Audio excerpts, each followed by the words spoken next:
I'm Paula Farquharson, director here at the Princess Grace Irish Library in Monaco, and you're very welcome to the latest episode in our podcast. In this series, we speak with guest lecturers who have shared their amazing stories with us through special talks here at the library, which is a centre of literary excellence since 1984 in the Principality. We just had an exhilarating St. Patrick's Day celebrations here in Monaco at the library with the Princess of Hanover present. And key to the success of that event was a lecture by Flor MacCarthy, who spends this month as the Ireland Funds Monaco writer-in-residence at the Princess Grace Irish Library. Originally from West Cork and now based in Dublin, Flor is a journalist and a presenter of current affairs programmes on Ireland's parliamentary television channel, Oireachtas TV, and is a former senior news journalist and anchor with Ireland's national broadcaster, RTE. To tell us more about Ireland and its link to Monaco and about the 9 presidents since the inauguration of the first president of Ireland in 1938, I'm delighted to welcome Flor MacCarthy, author of the best-selling book, The President's Letters, An Unexpected History of Ireland, published by New Island Books. So, Flor, you're welcome to the podcast. Thank you so much, Paula. Merci, gur míle maith at the library. And it's just such a pleasure and an honour for me to be here speaking to you about this and from the Princess Grace Irish Library as it celebrates its 40th anniversary. Exactly. You're hitting the right year, and it's a retrospective on Princess Grace and her family and the connection to Ireland. So you were the perfect candidate for the Ireland Funds Monaco. So Flor, my first question to you, in your book, there is a letter from a princess to a president about an Irish pony. How was it to meet the Princess of Hanover and remind her of that first visit to Ireland in 1961 and the very special gift she received from the President of Ireland, Éamon de Valera? Well, Paula, it was just indescribable, really, but I'll do my best to try. So thanks to you and the Ireland Funds Monaco, I'm here, as you said, for a month. And there was a possibility that for one of the events that you were organising around the book, so one of the talks that I'd give, that Princess Caroline might come along. And she did. And it was absolutely wonderful because I had to be in touch with the palace when I was putting the President's Letters book together during COVID, actually. I launched into this project with great enthusiasm and researched thousands of letters, not realising, a little bit naively, that of course I'd need to get permission from every single letter writer. And there are letters in there from, it's a who's who of the 20th century, Mandela, Queen Elizabeth II, Indira Gandhi, Gaddafi, Mountbatten, the Dalai Lama, Walt Disney, Princess Caroline and Princess Grace. So via the Irish Embassy in Paris, they were wonderful and they put me in touch with the palace here in Monaco. And I got a wonderful response. They said, well, this is a charming book. It's a very positive collection of letters to and from the Irish presidents, right back to 1937. And yes, you have our full permission to publish any of the letters that you find. And then came a message from Princess Caroline saying, would she like a photograph from my mother's private collection to include in the book? Would she what, was my response. So we are lucky enough to have this photo. And it tells the story briefly of Princess Grace and Prince Rainier. Their visit to Ireland in the summer of 1961 was the first ever state visit from any country in the world to Ireland. And they stayed for a while. They did all of the official duties, such as visit the president at the Áras, and then toured around Ireland. But they became very close friends, the two families, with the De Valeras. And Dev, as we know him affectionately, a few months later sent a gift of a pony to little 4-year-old Princess Caroline in Monaco. And the pony's name was Babbling Brook. He was a 6-year-old from the National Stud in County Kildare. And he travelled all the way by rail and sea to Monaco, accompanied by a groomsman. That was James Marr. So now we know who took the horse to France. And so the charming photograph shows the pony being introduced to the Prince's family for the first time. And there on his coat is the Irish harp crest. So I suppose that's the reason Princess Caroline came along a few nights ago. It was the week of Patrick's Day, and I know that the family likes to keep in touch very much with the library here, and so you created an event at which she was able to come and join in the fun and tell that story. And actually, she corrected me from her front seat. Indeed, she did. Tell us about that. I had the photograph up, and I was telling the assembled guests and dignitaries and friends that, look, you can see the harp crest on his coat. And she said, no, Babbling Brook was a girl.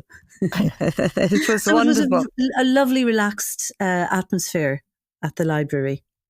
Absolutely. And it has become a real tradition every year. Well, certainly the 3 years that I've been there, and in the 40 years of the library, the prince and his family are very connected, as you say. And it has been a pleasure and an honour every St. Patrick's Day to welcome them. And also the twin children of the prince and Princess Charlene. So we had them last year. But this year was a special pleasure with the connection with your book, to have the Princess of Hanover and Princess Caroline, as she was known when she was at that point in time.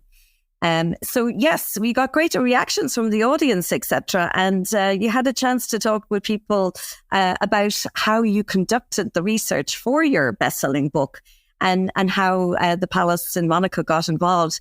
Can you give us a little bit more detail? And also, you've been in the archives at the Palace.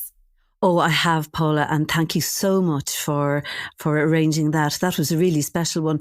I guess I had the idea for the book about 10 years before I started really working on it during COVID, or just before COVID hit. And I went looking for a book on the presidential correspondence from Áras an Uachtaráin, and it didn't exist. And so, being a journalist, I thought, oh God, if I don't do this now, somebody else will. So then COVID hit and I ran out of excuses. It has been an absolute labour of love. I just adored every moment of being in the archives and finding these dusty files and looking for treasure and finding treasure. And Áras an Uachtaráin said to me, what a great idea this was. They came on board. They gave me access to official documentation they have there. And they were very careful to point out that this is accessible history. This is our history. This is Irish heritage. So it should be available to people. And in this book and this project, as it goes online, will make those letters available to the public. And you wouldn't believe the number of people I know, friends of mine or people I've come across, who had written as a child, perhaps, to the president, and those letters are there. So once I ran it past Mary Robinson and Mary McAleese, our two former presidents who are still with us, they also said, well, what a great idea, and you can have access to our archives. Then the National Archives came on board, and the papers of three of our late presidents, De Valera, Carula Dawley and Patrick Hillary, are all in UCD. So I was able to do the research there in UCD archives.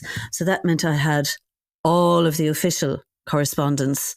And then I was able to go to the regular files under different topics, such as state visits or people writing to the president for their 100th birthday or getting the letters from Áras an Uachtaráin with the check, and do a lot more research and find letters from Irish citizens, because that was really important to me, that yes, you've got all of these heads of state and dignitaries and people who've excelled in the world of the arts or sport or science, but I wanted also letters from Irish citizens, whether those letters were written in West Kerry or Western Australia. And you told a lovely anecdote attached to one of the letters, a mammy who wrote to the president, yes, and it got great reaction, who suggested that her son become the king of Ireland's eye. Wasn't that it? It was, I think it's my favourite item in the book, yeah. And it was an Irish mammy writing to President Carula Dawley in 1975, a woman from Dundrum, and she simply said, "Dear Uachtaráin, my son Miles is 10 years old and I think he would make an excellent king of Ireland's eye," the tiny little dot of an island off Dublin. She said he's got leadership qualities, and he's a great lad. Yours faithfully, Mrs. May Gearan. Well, to the President's credit, he wrote back this beautiful 2-page handwritten letter saying, we don't have any plans to appoint a king at the moment, but if Miles did go to live there, here's what he'd find. And he went into the history and archaeology and ornithology of the island, the Viking history of Howth. And you know, a lot of this book was detective work. I then figured, well, I have to try and find Miles or his mother to get their permission to put it in. And I did find Miles. I found her death notice, unfortunately, but I found Miles all grown up. He did become a ruler of sorts. He's our current Irish ambassador to Slovenia. Excellent. And he'd never seen his mother's letter. So the stories are still unfolding. Exactly. And you're great at all the detective work, and you're certainly going down all those paths, those different letters and the material that you're finding. So I hope that your time in the archives and the Princess Grace Irish Library has revealed some nuggets, some gems that will help with your work. Tell us a little bit about your month here and how fast it's gone, because you've certainly been very busy. And what material are you working on for current projects? Well, I cannot believe I've only a few days left here, Paula. It has been a gift from the gods, a gift of time, and for me, just wonderful. I saw that it had 3 parts, really. One was being part of the library. I absolutely love that, as it celebrates its 40th anniversary, and being here in my gorgeous corner of the library, surrounded by thousands of Irish books, and my attention is drawn to the shelves all the time. So I'm trying to stay focused. People wandering in, because of course it isn't just a cultural centre and a treasure trove of Irish books and literature and art and photographs and music, but it's also a really welcoming place where I've realised people visiting from Ireland, some of them have plans to come here. Others see the signs you've put up here on Le Rocher beside the palace, and they wander in and they're utterly enthralled with the place and the fact that they can wander in. But also the Anglophone community along the Côte d'Azur, who have embraced this place as part of their own. You know, they're some of them looking for Irish citizenship. I was talking to them yesterday because they love coming here. One Greek woman brings her grandchildren, who has lovely fun with the Geraldine Lance out at the front office. And so it has become a place. I've met people coming in here who are Canadian, Australian, American, the Anglophone, English, Scottish, Welsh, the Anglophone attendees here really appreciate the place. So that's one. The second thing while I'm here was carrying out research, as you said, and thanks to you, me getting into the Palace archives, where they have lots more folders and files on Princess Grace and her visits to Ireland, because those visits continued right up until the 1980s. And sometimes she came as part of an official entourage with Prince Rainier. At other times, she came by herself and without it being an official state visit, and, you know, met her cousins and got involved in cultural activities, Dublin Film Festival, Dublin Arts Festival. I have a lovely photograph of her here on the set of a movie being filmed in Phoenix Park with Sean Connery and Donald Sutherland, a Michael Crichton film in 1978, I think, called The First Great Train Robbery. So she looks, of course, really relaxed on the film set, seeing as that was her life before she came here to Monaco. And seeing as, you know, I was thinking of her during Oscars week 2 weeks ago when she won her own Oscar for The Country Girls in 1954, I think, was it? Yeah. Right. So, sorry, I'm going on a lot, but the third part for me, Paula, then was doing my own work here. Indeed. And you seem to be always there with a microphone or a camera in your hand. And I took a couple of shots of you busy introducing your future audience to Monaco and the Principality, and all the connections that you've been finding out, the links between Ireland and Monaco, which is very important to the Prince and his family. So tell us a little bit of what people can expect. It's a history show that you're very involved with. There is, and it's a wonderful programme. It's the RTE Radio 1 history show presented by Miles Dungan, Dr. Miles Dungan, historian, and produced by Lorcan Clancy, who's one of Ireland's best radio producers. And so they give me carte blanche, which is wonderful, to go off and come up with ideas every now and again and to do a report for them. So I'm doing one here on the 40th anniversary of the Princess Grace Irish Library, and we'll have various people to interview and lovely sound effects from the events that have been going on here. So that should be going out on air on RTE Radio in the next 6 weeks or so. I was also doing some of my own work. There are 2 offers to turn the President's Letters book into a documentary. And, you know, I think the timing is perfect because we will have a presidential election. It's due at the end of next year. When President Michael D. Higgins, his second term is up in December actually.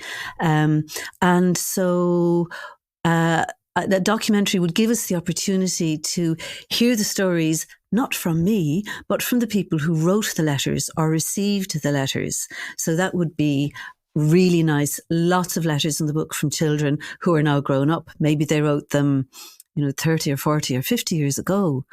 I found one solicitor in Cashel in his office who had written a letter to the president when he was 6 years old saying, "I love you and your mammy." I think he meant the president's wife, but he'd seen them on television.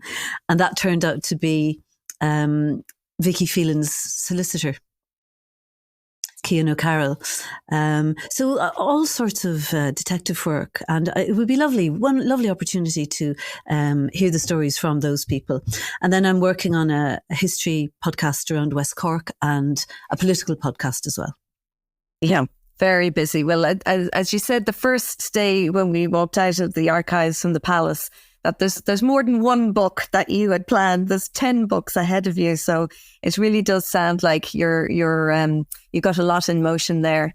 And it was wonderful as well for you to meet as you said, the Anglophone communities in Monaco, and the American Club of the Riviera very kindly invited you to lunch before your talk yesterday. So it really tied in nicely with the triangle of countries that we're doing this year for the 40th anniversary.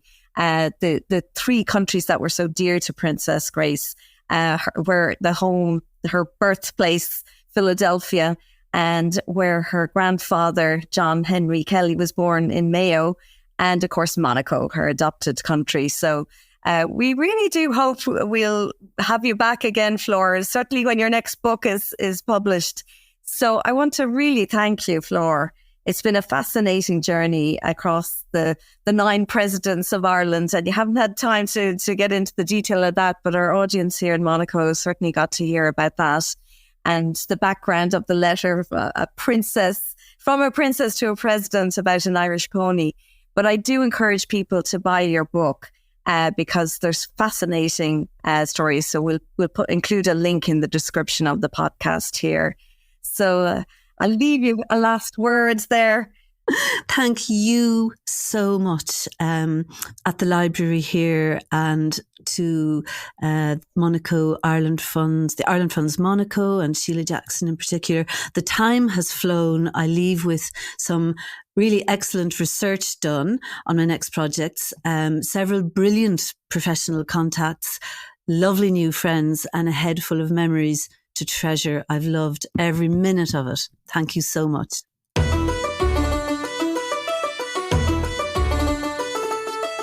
So thanks again, Flor. And for now, from me, Paula Farquharson, and everyone here at the Princess Grace Irish Library in Monaco, thank you for listening.